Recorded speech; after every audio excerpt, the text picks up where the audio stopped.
हकीकत में यह कि प्रधानमंत्री नरेंद्र मोदी जी एक कमजोर नेता है। कमजोर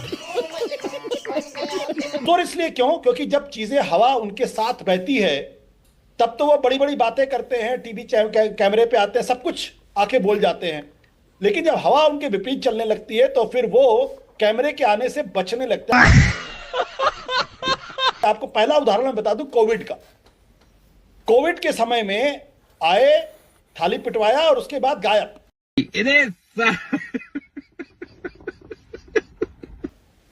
और सुप्रीम कोर्ट तक को यह कहना पड़ा था स्मेल द कॉफी।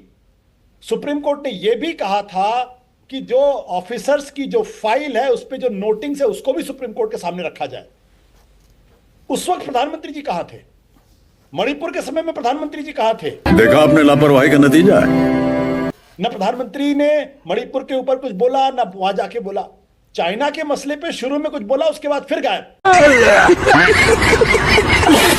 अमेरिका लगातार हमला करता रहा, ट्रंप लगातार प्रधानमंत्री पर टिप्पणियां करता रहा, गलत टिप्पणी करता रहा, जो हम जैसे तमाम भारतीयों को कहीं ना कहीं स्वाभिमान पे चोट हो रही थी कि हमारे प्रधानमंत्री जी के बारे में ऐसी बातें क्यों कही जा रही। गायब, कोई नहीं बोला।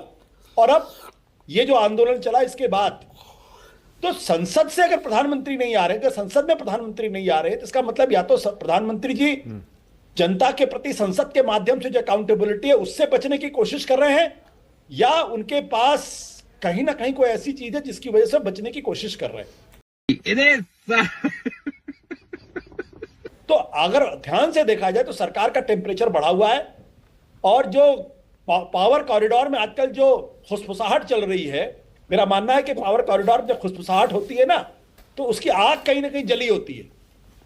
तो ये भारतीय जनता पार्टी के शीर्ष पर क्या सब कुछ ठीक है या नहीं, यह भी एक बड़ा सवाल है। और आज ये बात मैं इसलिए कह रहा हूं क्योंकि आज संघ के एक आदमी से मेरी मुलाकात हो गई और वो मुझसे पूछने लगे। मैंने कहा भाई मुझसे मत पूछे, मेरे पास जानकारी बिल्कुल नहीं है, आपके पास ज्यादा जानकारी होगी। बोले नहीं नहीं, खुसफुसाहट धीरे धीरे बढ़ती जा रही है। मैंने कहा खुसफुसाहट बढ़ रही तो आप तो सत्ता के करीब है, आपको बेहतर पता होगा। मजा आया, और मैं ये जो मजा है हिंदुस्तान के हर व्यक्ति को देना चाहता हूं। तो हाँ, तो दोस्तों इन पत्रकारों का ये कहना है कि प्रधानमंत्री डरे हुए हैं कि कुछ नहीं आता उनको। मुझसे क्यों पूछ रहे हैं? तो ये जब खुसफुसाहट होती है इसका मतलब बहुत गंभीर होता है।